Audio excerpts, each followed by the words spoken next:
from these think tanks like the Center for Strategic International Studies, these weapons contractor think tanks, to Mike Minahan, the top lieutenant commander, the top commander in the U.S. Air Force, leaking a memo. Okay. From all of these revelations, James Bierman, you remember James Bierman, the top general in Japan for the Indo-Pacific Command, they've all been saying war with China, war with China, war with China. That's what we're working toward, 2025, 2030, right? They throw out these dates. They're using war game simulations. This is not new. However, what often isn't spoken about amid this Ukraine proxy war is that the United States is not just talking about this, they are acting upon this. It doesn't matter if the Pentagon says, ooh, that's not necessarily what we want. The Pentagon, the United States, the Defense Department, the Secretary of State, the State Department, they're all in on it. They're all doing it now. So you have tens of billions of dollars worth of U.S. weaponry sent to Taiwan. You have a backlog of, I believe, 15 to 20 billion U.S. dollars of weapons not even transferred yet because there's a backlog. Constant arms sales being re-upped in violation of the very treaties, the very joint communiques signed by the United States, identifying one China and saying we believe in the one China principle, which is what Biden and basically the entire U.S. political class will say they support, but they actually don't support it. So you have all of that. Then you have the propaganda war. You have the support for separatism. You have the National Endowment for Democracy funding. It's not just Hong Kong. Remember, there were Taiwan separatists that were being funded and organized to spur separatism in Taiwan. We have to remember that it's not just Hong Kong. It's not just Xinjiang. It's also Taiwan, where the U.S. is meddling. So all of this lays the basis. The militarization of Taiwan lays the basis for what's going on right now with this preparations for war. And we know that the United States is looking for the next war. It's looking at it because it knows that the situation in Ukraine is not the be-all, end-all. It is just one piece of a larger imperial puzzle. So it's been acting on this drive to war. And the latest news is that it is, in fact, ready to quadruple its troop presence in Taiwan. So this is happening now. This was reported. It's breaking. It's an exclusive from the Wall Street Journal. The U.S. to expand troop presence in Taiwan for training against the China threat. So meanwhile, Taiwan is thousands of miles away, and it's internationally recognized as part of China. And China is being called a threat in the Wall Street Journal's headlines. Unsurprising. The Wall Street Journal publishes George Soros, right? They publish from the biggest elites, the biggest neocons. They are a neocon publication. Anything Wall Street related is a neocon publication. Wall Street and the neocons are very much related. They're very much connected. So this was reported today that the U.S. is markedly increasing the number of troops deployed to Taiwan, more than quadrupling the current number to bolster a training program for the island's military amid the rising threat from China. The U.S. plans to deploy 100 to 200 troops on the island in the coming months, up from 30 there a year ago, according to U.S. officials. The larger force will expand a training program the Pentagon has taken pains not to publicize as the U.S. works to provide Taipei with the capabilities to defend itself without provoking Beijing. Of course, I've covered here that U.S. officials, the foreign policy establishment, the blob, has been talking about making Taiwan a porcupine, similar to what they did in Ukraine. That's how they're related. Of course, we can quibble and we can talk about the differences between Ukraine and Taiwan, and there are many, and Chinese people will bring this up. Yes, it's of course true that Ukraine is recognized as a nation state by the UN and Taiwan is not. But nonetheless, the strategy is the same here. And that's what I think matters the most, in the sense that there is a two-front war against Russia and China. So the number of American troops, which has included Special Operations Forces and U.S. Marines, has fluctuated by a handful during the past few years, according to Defense Department data. The planned increase would be the largest deployment of forces in decades by the U.S. on Taiwan as the two draw closer to counter China's growing military power. Beyond training on Taiwan, the Michigan National Guard is also training a contingent of Taiwanese military, including during annual exercises with multiple countries at Camp Grayling in northern Michigan, according to people familiar with the training. Imagine this. Imagine if the People's Liberation Army went to the United States, sent representatives, started recruiting people in the United States to take a trip to the mainland and start training in the Pacific on countering the United States. What do you think the United States would do? It would declare nuclear war the second it found out. I mean, this is how absolutely egregious and hypocritical this whole strategy is. This is how dangerous it is, because it shows that the United States still believes it operates on the basis of it can do whatever it wants, as Putin mentioned in his speech to the Federal Assembly, that the United States can do whatever it wants and that it has no accountability and that it can just go to Taiwan and start bringing people to Michigan and training them on war with China. That is a very serious escalation. The expanded training both in the U.S. and in Taiwan is part of a gathering push by the U.S. to help a close partner. So they're calling Taiwan a partner. This is how absolutely it's just mind-boggling, and it's just so infuriating that they call Taiwan a partner when Taiwan is not recognized as a nation by the UN, and that by doing so, the United States is acknowledging that it does not believe in the one China principle and that it allows its media, because we know how close the government, the military, is to the corporate media, to the Wall Street Journal. They're completely embedded. So the fact that they're allowing this report to come out and for them to talk about it like this shows how absolutely duplicitous they are in this growing call for war. It's very serious. So the U.S. officials said the expansion was planned for months, well before U.S.-China relations plummeted anew this month after a suspected Chinese spy balloon traversed North America for a week. We covered that here with Garland Nixon.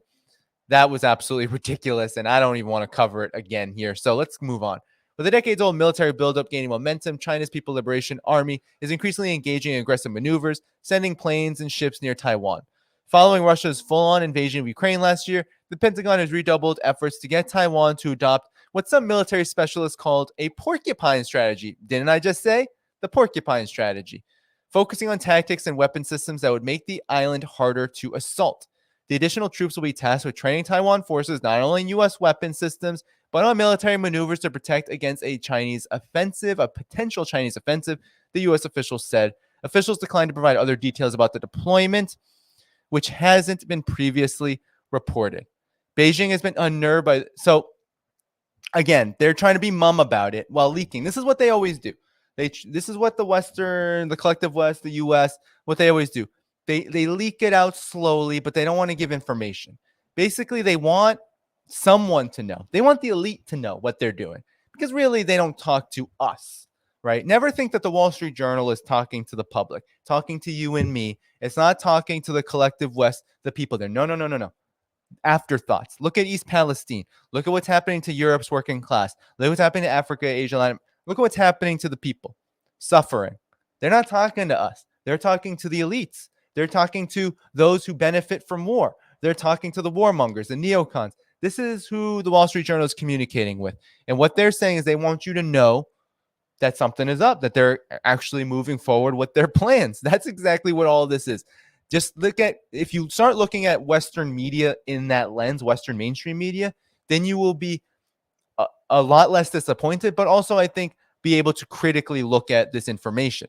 So Beijing has been unnerved by the U.S. and Taiwan's greater coordination, accusing Washington of undermining previous commitments to maintain unofficial relations with Taipei. 100% true.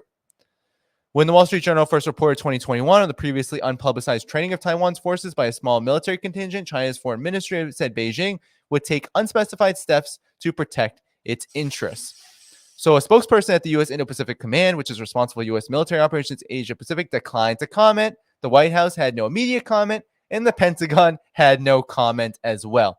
So they're keeping it mum, everyone. They're keeping it silent. They're saying, no. We don't want to give you any information, because far from it for us to actually inform the public on what's going on. No, what they are doing is just saying, to their friends, the elites, the neocons, the neoliberals, the ruling class. They're saying, we got you. We're doing it. We're doing what you wanted. But look, we're not going to tell the plebs on the ground. We're not going to tell the ordinary folks on the ground what's actually going on and how dangerous this really is. We're just going to keep blaming China. And sometimes we have to understand, I think all the time we have to understand that these media reports are also a warning to everyone else that in fact China is a threat. You even saw in the title, China threat. This is all about also justifying to those folks who read publications like Wall Street Journal, who might get the notification on their phone. So they're not speaking to us in the content. The headline is speaking to us. So we have to understand and break down the media in this way, Western mainstream media in this way, to truly understand what is going on. But nonetheless, this is a dangerous provocation. This is a declaration of war. Imagine, this is how patient China has been. This is what makes Russia and China far different from the United States and the collective West. And I cannot stand Western leftists that say China and Russia are imperialists. If China and Russia were imperialists, they would have done so much more, so reckless policies to defend their interests in their region. What have they done instead? Well, they've built bridges, they've built mutual ties, they've built integration projects. They've come to the aid only when asked. Syria 2015, remember? And now, of course, in the Donbass, who was asking for that? It was the republics. It was Lugansk. It was Donetsk. Russia was asked 8 years ago, 9 years ago. And Russia waited, said, we will work with you in the West for peace to ensure that there isn't this civil war, which really was just a massacre by Kiev, by the nationalists and fascists against the people of Donbass, against Russian-speaking people. China is the same. China has not intervened. China has not had a war in 40 plus years, had a border war with Vietnam that lasted for a couple of weeks. But in reality, China hasn't participated in a war since the Korean War, when it was asked by the Koreans to intervene in the north, starting with the battle at the Yalu River, 200,000 slain Chinese to U.S. forces, to U.S.-backed forces in Korea. That was the last time that China legitimately participated in a war that wasn't a 2-week border conflict, which wasn't insignificant. But nonetheless, we have to understand there's a big difference between what happened in 2 weeks between Vietnam and China and what's happening in Ukraine and what the U.S. has done all around the world. Far different. So the fact that we're being told that China is a threat, while the U.S. is announcing a tripling, a quadrupling of its troop presence, just goes to show how important propaganda is to this war machine, to this two-front war against Russia and China. So we have to take this seriously. We have to understand that as the Ukraine proxy war enters its second year, at least Russia's special military operation enters its second year, we have to understand that China is not just next, China is now. So that's where I would quibble with language like China's next. Because yes, Taiwan hasn't entered a full-on Ukraine proxy war situation just yet. But we have to understand China is now. Russia is now. The world is now. The collective West has a vision for the world. And that is to be dominated by the U.S., to be a vassal of the U.S., and to ensure that U.S. elites are on top and that the vassals get whatever patronage they can get, no matter how undignified it may be, at the expense of everyone else. And so this is the point where I think unity can be forged. This is where I think unity came globally. Because while conditions are different wherever you may go, right? Syria has 90% of the population living in poverty. China is an emerging economy, rising economy, living standards are raising. Russia has this dance it has to do with sanctions, but lives are improving. But much of the world is suffering right now. And living standards in the collective West are declining mightily. So where unity can happen is where people in the collective West stop seeing themselves as reflections of their elite as reflections of the neocons, reflection of these warmongers, and rather reflections of the rest of the world, which is going through usually much worse than what they've had to endure. But now that is changing. Now we see the trajectory for the collective West. Look at the United States' rail system. Look at its infrastructure. Look at its poverty numbers. Look at what's happened to Europe. Europe's working classes are becoming pauperized every single year. It's only going to get worse. So that's where unity can actually come about here. We can debunk and we can challenge the propaganda against Russia and China by ensuring that the interests of the people that we are trying to reach in the collective West, we're trying to say, rise up, stand up, protest, rebel, don't allow this warmongering to happen. We could all be nuclear dust.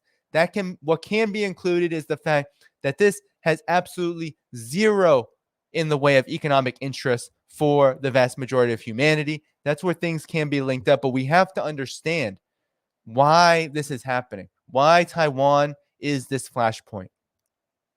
It's not because China is a threat. It's because, in fact, the United States views China as an adversary that is charting a course that they don't want you to know about. Just like they don't want you to know about what Russia is doing. They don't want you to know that Russia is spearheading a multipolar world, trying to democratize the international situation while also improving the standards of living of its people. They don't want you to know that China is forging ahead with its model of socialism with Chinese characteristics, which is improving the standard of living of its people by far and away larger than almost any country on this planet, is becoming the number one economy in the world, is becoming the focal point of world affairs in all realms, and is doing so on a basis that says, no, global South countries, people of the world, nations of the world can be independent of U.S. hegemony. That's what is at stake here. That is what the real threat is. So until we understand that, we can't really understand the Taiwan situation because it has nothing to do with Taiwan or internal Taiwan politics. The United States has, for decades and decades, saw Taiwan as its unsinkable aircraft carrier in order to wage a dirty war on China and get rid of the model that it sees as a threat to its interests.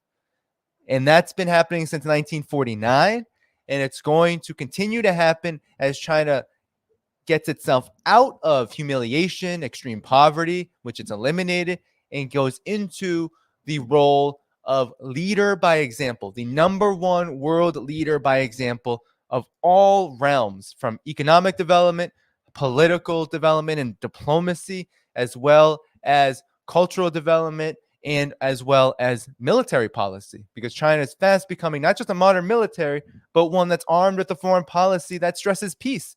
And what bigger threat to the collective West in the United States than a country that has a modern military, a modernized economy that also emphasizes peace? There really is no bigger threat to the collective West.